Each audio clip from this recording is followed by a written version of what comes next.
कल की एक घटना पूरे भारत देश को हिलाती है। अहमदाबाद से लंदन की ओर जाने वाली फ्लाइट, जिसमें कई यात्री बैठे हुए थे और उन यात्रियों को यह नहीं मालूम था कि हमारा कौन सा पल आखिरी है। घर के लोग उनको विदा करने के लिए आए होंगे, कोई गले लगाया होगा, कोई प्रेम दिखाया होगा, कोई बाय करा होगा, कोई जय श्री कृष्णा, कोई हरे राम, कोई शिव नाम लेकर विदा हुए होंगे।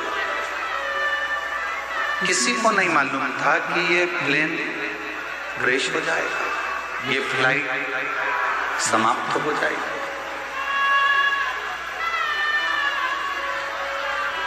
और एक एक सनातनियों का, एक एक भारत की भूमि पर रहने वाले एक एक व्यक्ति का हृदय कल की घटना को देखकर सुनकर कच उठ गया।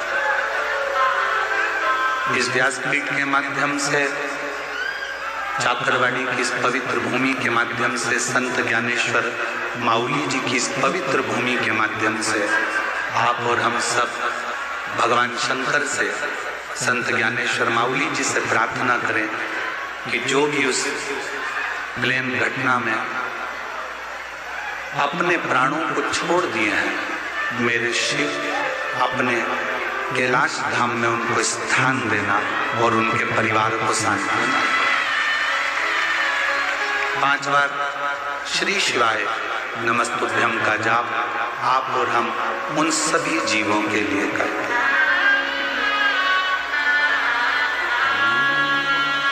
श्री शिवाय नमस्तुभ्यम, श्री शिवाय नमस्तुभ्यम, श्री शिवाय नमस्तुभ्यम, श्री शिवाय नमस्तुभ्यम, श्री शिवाय नमस्तुभ्यम, श्री शिवाय नमस्तुभ्यम। हर हर महादेव। भगवान उन जीवों का कल्याण करें, उनको अपने चरणों में स्थान, शिव कथा करें। श्री शिवाय नमस्तुभ्यम। दोस्तों, आप सभी लोगों ने देखा कि आज पंडित जी ने अपनी कथा में अहमदाबाद में हुए उस प्लेन क्रैश में मरे हुए लोगों को जो है संवेदनाएं दी। साथ ही में भगवान से ये प्रार्थना करी है कि भाई उनको सभी को भगवान के धाम की यहाँ पर प्राप्ति हो, जो कि इस प्लेन क्रैश में अपनी ज़िंदगी खो दिए हैं। दोस्तों, हम आपको कुछ छोटी सी बातें बता देते हैं, अगर आपके पास समय हो तो ज़रूर सुन लीजिएगा। देखिए दोस्तों, जब ये प्लेन क्रैश हुआ अहमदाबाद में तो 1 मिनट से कम के समय में जो है ये प्लेन क्रैश हो गया। इस समय में ना तो किसी को बचने का मौका मिला, ना किसी को कुछ करने का मौका मिला।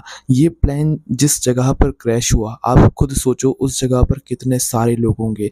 जिस हॉस्टल पर जाकर ये प्लेन गिरा है, उस हॉस्टल में कितने सारे लोग होंगे। और सिर्फ उसी हॉस्टल में नहीं, इस प्लेन की वजह से जो है आसपास के जितने हॉस्टल हैं वही सब पर प्रभाव पड़ा है। सब पर जो है मतलब आग जो होती है ना, वो सब हॉस्टलों में यहाँ पर गई हुई है। इसके अलावा उस उतने एरिया में कितने सारे जानवर, कितने सारे जीव जंतु, ना जाने क्या क्या होंगे, पर सभी लोग जो है उस प्लेन क्रैश के मतलब आड़े आ गए और सभी लोग जो है उस आग में मतलब जिंदा जल गए।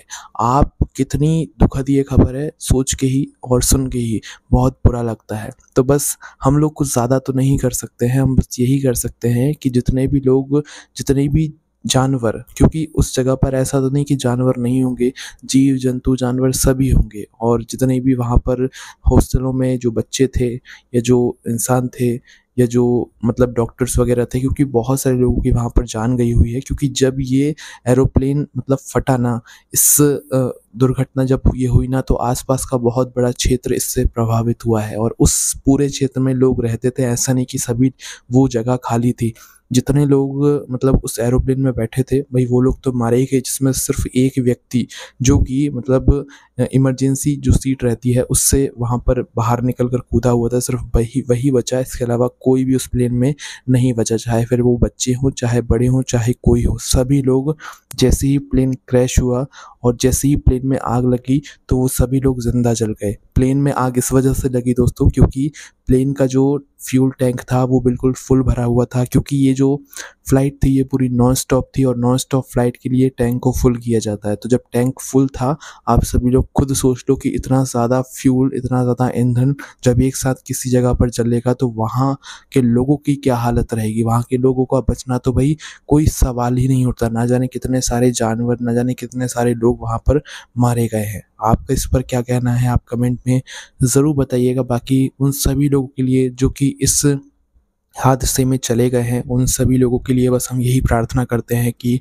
उन सभी को जो है भगवान अपने धाम में बुलाए। और उसी के साथ में उस फ्लाइट में बैठे लोगों ने या उस हॉस्टल में रह रहे लोगों ने, खाना खा रहे लोगों ने, या उस जगह पर जहाँ पर ये प्लेन क्रैश हुआ उस जगह पर उस समय जितने भी लोग उपस्थित थे, भाई कोई भी नहीं बचा, उसमें से सभी लोग चले गए। ना जाने उनके परिवारजनों को कितना ज़्यादा दुख हो रहा होगा। तो हम उस दुख की तो कल्पना नहीं कर सकते हैं, बस भगवान से यही प्रार्थना कर सकते हैं कि आप उन सभी की रक्षा कीजिएगा, उनको संभलने का मौका दीजिएगा, उनके परिवारजनों को। बाकी आप लोग जो भी बोलना चाहते हैं कमेंट में बोल सकते हैं। ओम नमः शिवाय, जय भोले बाबा, श्री शिवाय, नमस्तुभ्यम।